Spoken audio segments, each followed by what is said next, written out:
I love singing it and playing it. But tonight's very special because you get the tip in harmony with this. So, I want to sing this little song about my daddy. Stand for something, working man's PhD, wouldn't have it any other way. I wrote all those songs about my old man.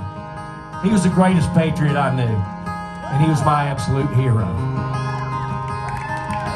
So the guy I looked up to most, and this is the last song after his death that we wrote about him, but boy, it's kind of like icing on the cake. It makes me nauseous. I don't do boats. Oh my.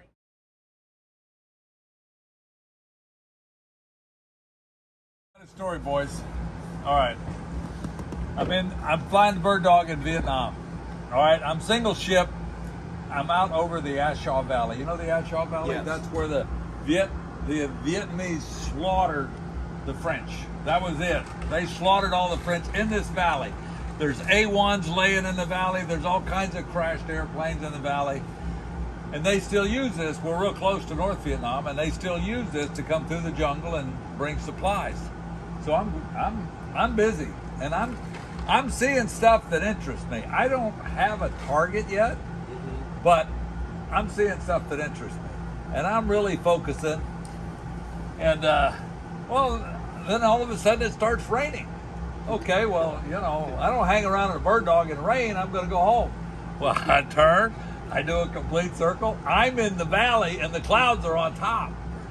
Now, the ocean's not too far to the east. All I got to do is take off and climb up in the clouds and then drop down. However, there are no instruments in the Army Bird Dog that are useful, all right? Other than airspeed and oil pressure. That's all we pay any attention to. They don't maintain any of it because we don't fly at night and we don't fly AFR. So here I am, I'm stuck, and the rain's getting worse, and I can't climb out. So the valley is all trees and jungle, and right at the bottom there's a road, and it's a little open at the bottom. So I got no choice. I got to land. I land on the road, and I'm terrified because this is their territory. There's no friendlies. There's nobody there on the ground that would be nice to me. So I take my 45 and I put it between my crotch, and I got a round in it, and I'm ready to use it, and I got my AK-47, but I'm not going to stop. They're going to have to hit me moving. So I'm just slowly taxiing down this road and turning around and going back. And there's kind of a junkyard, a crap yard over there. Even though you don't see anybody from the air, they stay hidden. Now guys are out working in the crap yard. They ain't worried about me. I'm taxiing up down the road. And I know I'm just in my mind, I'm going, they got AK-47s and they're waiting till my back's turned or I stop. They got me. Rain's coming down. I am terrified. I'm 20 years old. So I do this back and forth, and eventually the rain picks up and I see just enough to get over one hill. And I cob the power and I take off away from them, and I scoot over the hilltop of that one little hill, and I never ever got that focused on what I was doing again to lose track of the weather. That was it. Nothing going on. They didn't give a flip about the guy in the Bird Dog. Some stupid idiot pilot, some American Army pilot, running up down the road like it's a car. Nothing happened. End of story. Here I am. No Purple Heart. No holes in the airplane. Wow. Just an exciting day I created myself. I just have Say to hi, John get Trimble. used to the heel Hi, break John Trimble. every landing. No, I believe it, but it's still a story. Reagan, Ronald Reagan. Reagan was a storyteller.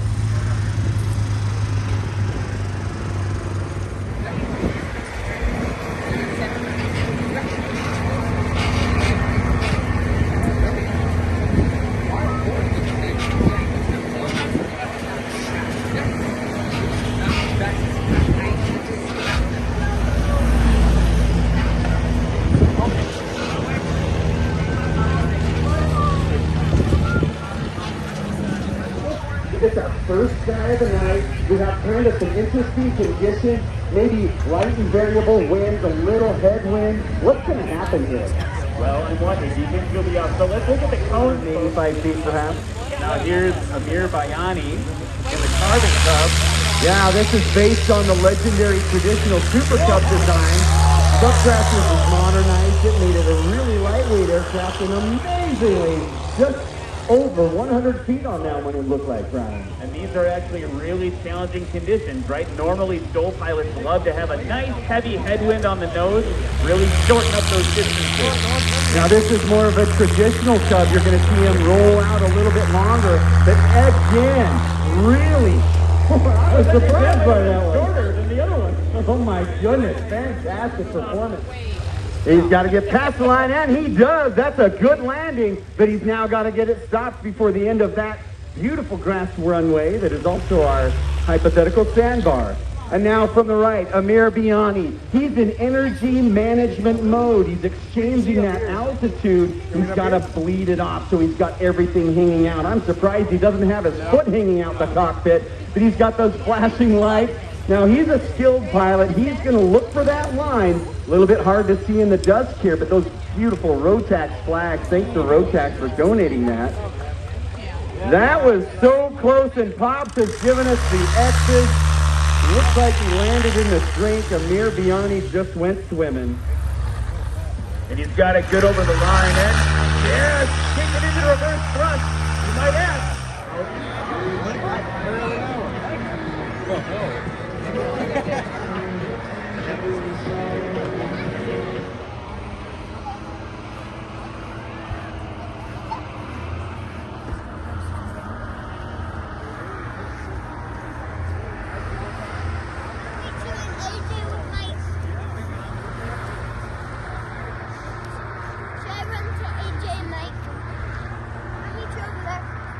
Ready? All right. We feel better?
Youngkin in the Twin Peaks B-18 brought home today.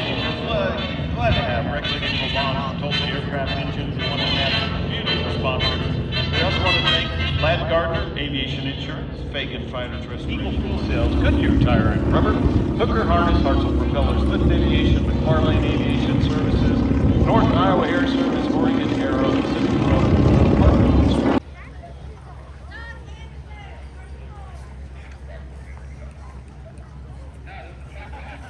Smile.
Those mighty 600 horsepower radios going supersonic. That's the noise you're hearing. The growl is the engine itself. But the prop tips is the high pitch that you